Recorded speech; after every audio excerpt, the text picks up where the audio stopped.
up, all my fight fans? UFC 308 is just around the corner, and I am so pumped, so psyched. I cannot wait for this fight card. You got Max Holloway, you got Ilia Topuria, you got Robert Whittaker, and you got Khamzat Chimaev. What more can you ask for? Let's get right into it, shall we?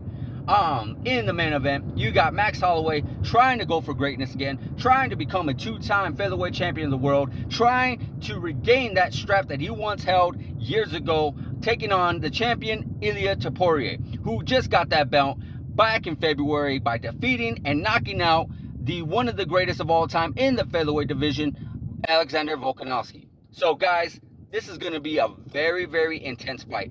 I do not see this fight going on the ground whatsoever. You got Max Holloway, who is by far one of the greatest stand-up fighters in the UFC, if not the greatest. You got Ilia Topuria, who's all about the stand-up, who's all about knocking people out. We saw what he's able to do to Volkanovski. We saw what Max Holloway was able to do to Justin Gaethje back at UFC 300. And we not only just seen that, but we saw what he was able to do throughout his career. You know, Max Holloway is not necessarily known for his submissions or for his wrestling. All the legends that he was able to put down, like Korean Zombie, the beating that he gave on to Calvin Kattar, Yair Rodriguez, Jose Aldo 2 times. I mean, yes, the guy is legendary. One of the GOATs, one of Mount Rushmore's when it comes to the featherweight division. But he is taking on a young, hungry lion. He is taking on a man that doesn't have the wear and tear like Max Holloway does. He's taking on somebody who is very hungry and eager to keep his featherweight championship of the world. You know, this is not no, I feel a one-time thing for Ilia Topuria. I feel like he's here to stay. You know, the beating that he was able to put on Volkanovski was something very, very impressive. Very impressive. You know, because nobody was able to do that at Volkanovski. You know, he went up again in the weight to for the lightweight championship of the world against Islam, and Islam, we all know, knocked him out. But that was on 11 days notice. So maybe that knockout did have something to do with Ilia Topuria winning. You know, because we all know Volkanovski cannot stand around. Volkanovski needs to keep himself busy. And maybe, just maybe, he was still suffering from a little bit of that knockout.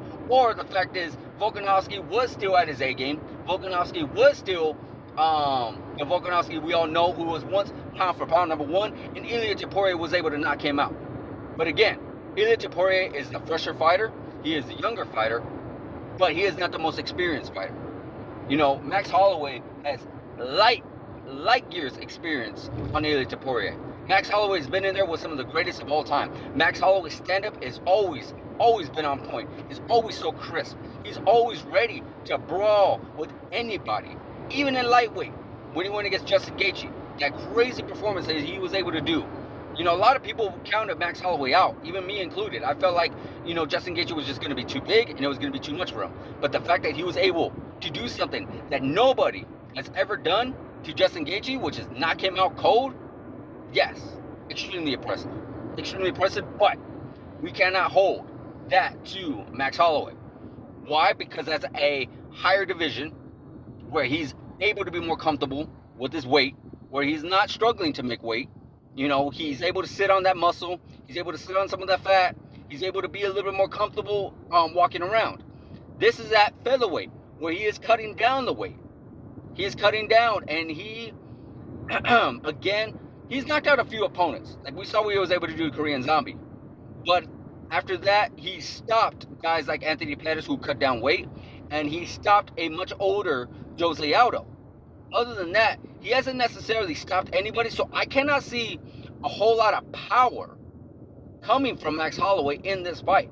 I can see power coming from Ilia Topuria, because whether or not Volkanovski was at his A game, he still got knocked out. He still got knocked out, something that nobody's ever done to him, and he's fought in the who's who in that division and lightweight as well. So Ilia Topuria, I feel like, is going to have the power advantage. Ilia Topuria has to be the one who dictates that pace. You cannot let Max Holloway box on the outside, because that is Max Holloway's bread and butter. Max Holloway will pick you apart piece by piece on the outside if you let him. He needs to get in his pocket. He needs to go for the body. He needs to try to do some takedown attempts. He needs to make Max Holloway guess. And he also needs to utilize some of his wrestling. He needs to make Max Holloway work. Really, really work. Because when you don't when you don't go after Max Holloway, when you don't pressure Max Holloway, and you allow Max Holloway to stay on the outside, he's just going to pick your face apart piece by piece. And that's Max Holloway's game plan. I feel he needs to do that. He needs to stay on the outside. You cannot allow Ilia Topuria to get on the inside, because that's where Ilia Topuria is most dangerous. I do feel this fight is not going to go the distance. I feel like someone's getting knocked out. Who? I do not know. But my personal opinion, I feel like Ilia Topuria is going to win. I feel like he is going to win. I feel like he's just more hungry, more eager, more determined, and he doesn't have the wear and tear of Max Holloway, who's been in some crazy wars. He's given up some crazy fights over the years. Good God, he is definitely one of my all-time favorites. It is never a boring fight when you look at Max Holloway, so definitely do not miss this fight, guys. But on the co-main event, because this fight is also going to be an amazing fight. Robert Whittaker, the former middleweight champion of the world, taking on at one time a rising up-and-comer, but has had some challenges, but I still feel is very dangerous, in Khamzat Chimaev. This is going to be a very interesting fight. Why I say interesting? Because we just do not know Khamzat Chimaev. We known him before COVID. We known him during COVID. But after COVID, it just seemed like, I don't know, he just could not get the ball moving. And maybe it was because he had that intense bout with COVID. We all remember, he had COVID and we thought he was going to be done. Hell, he thought he was going to be done. He thought he was actually going to die. That's how bad COVID he had. So ever since then, he hasn't necessarily been the same. He has had health issues. He has had injury issues. He has had making weight issues. So we all know what happened with him against Kevin Holland, which was supposed to be Nate Diaz. We all know that he was supposed to be fighting some other contenders. Like, I remember he was supposed to fight Paulo Costa, but Paulo Costa ended up not making the weight. Or, no, excuse me, I think he was hurt. So that was another contender that he could have fought in. I mean, just luck has not necessarily been on Khamzat Chimaev's side. But so far, so good. So far, so good. We have not heard anything. It seems like Khamzat Chimaev is going to UFC 308. And I really hope he makes it, because I really want to see him fight against a very much experienced high contender at the same weight he's at. And I'm talking about Robert Whittaker, the former middleweight champion of the world, if not the best middleweight champion ever. You know, the only man he was able to lose to really was the only men was Israel Adesanya, which I feel like he could have easily won that second fight. It was a very close contest fight. Very close. And, of course, Dricus du Plessis, who is the middleweight champion of the world now. So, he's still up there. It's not like he's a shell of his former self. It's not like he is on the downside. He's actually won quite a few good fights. He's actually been competing at a very high level. He hasn't just gone against D-level fighters. He's still been fighting the top of the top. So, now here we go. Who's going to take this one? Well, Khamzat Chimaev, we all know, is extremely dangerous in the first and second round. The guy just goes after it. The guy wants to crush you. The guy wants to stop you. It's like the man reminds me of Vitor Belfort. Back in Vitor Belfort days, when Vitor just went after everybody in that first round, went blitzkrieg and just completely dominated and trying to stop the fight by the submission, by knockout, whatever the case may be. And I feel like that's Khamzat Chimaev. Khamzat Chimaev is going to be doing that. He's going to be doing that. So Robert Whittaker needs to do his best to survive the first and second round. But this is Khamzat Chimaev's first scheduled, or I don't know if it's scheduled, 5-round fight.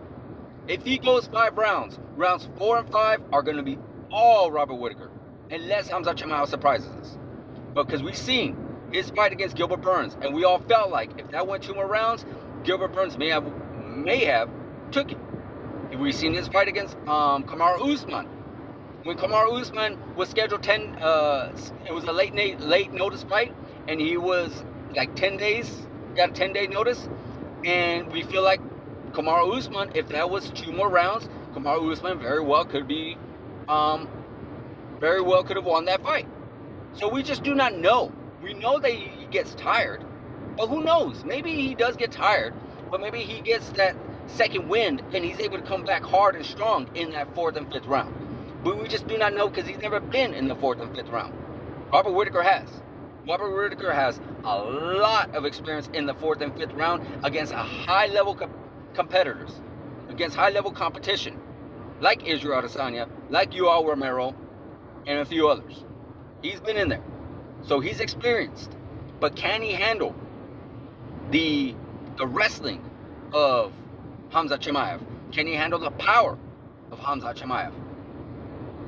This is going to be a very, very interesting fight. Now, here's the thing. Can Khamzat Chimaev handle the experience of Robert Whittaker? Because this is probably, in the middleweight division, the most experienced fighter he's ever fought. You know, I know Kamaru Usman, former welterweight champion of the world, but that was on 10 days' notice. So, we don't know really what kind of fighter Kamaru Usman would have been if he would have had a full camp. We do not know for sure, but we do know Robert Whittaker so far has a full camp. Khamzat Chimaev's getting a full camp, looks like. So, anything can happen in this one. But we all know Robert Whittaker is very dangerous. Very dangerous. He can knock you out. I'm not sure. He's not necessarily too known for his submissions. He's been in there with great wrestlers, like I just mentioned. Yoel Romero probably was one of the best wrestlers in the middleweight division of all time. So, yeah, I just feel like Robert Whittaker should be able to get the W on this one because of just his experience, because of his experience with high-level fighters, his experience with being in 5-round fights, his experience with being tested by high-level fighters, being in dangerous situations, because we don't know really when he gets rocked, because Robert Whittaker's gotten rocked a few times and survived. How's Khamzat Chimaev handle that? When Khamzat Chimaev gets rocked and gets wobbled, can he handle? Can he weather the storm? Can he come back? Or is he going to throw in the towel and say, I can't do this right now? We do not know, but I do feel like if anybody's going to get the victory in this one, I just have to go with Robert Whittaker. That's my personal opinion. Also on this card, you have, it's not necessarily super high level, but it's very interesting. Why? Because it gives us who's going to fight for the light heavyweight championship of the world next. You got Ankalaev taking on Rakic. Ankalaev, who did contest for the light heavyweight championship of the world against Jan Blachowicz, but we all know that fight went to a draw. Unfortunate. That fight did not live up to expectations, and Ankalaev since then has not gotten another crack. Even though a lot of people feel like he should have gotten another crack, because he's by far one of the most experienced, most dangerous, well, not the most experienced, excuse me, one of the contenders that Alex Pereira has not fought. Alex Pereira has went through pretty much majority of the middleweight division through the top 10s for sure. But the guy that has, who's right there, right in the mix, like one fight away, has always been kind of one fight away, which is Ankalaev, has not gotten that shot yet. So we all feel like if he does get past Rakic, he could very well be next in line. I can't say the same for Rakic, because I know Rakic, he does good sometimes, and then sometimes he does bad. Like, he'll win 2 fights, and then he gets a higher level opponent, and then he loses. And then he does it again, and then he loses. Ankalaev, on the other hand, he's done very, very well. And he's gotten his his due with a lot of fighters, with a lot of contenders within the light heavyweight division. But due to the fact that Alex Pereira has already beaten Yuri Prochazka, Jamal Hill, and Khalil Roundtree, and a few others, there really isn't necessarily a whole lot of contenders for Alex Pereira to face. And Alex Pereira wants to stay in the light heavyweight division. And I feel like the high level anticipation with Ankalaev could be something.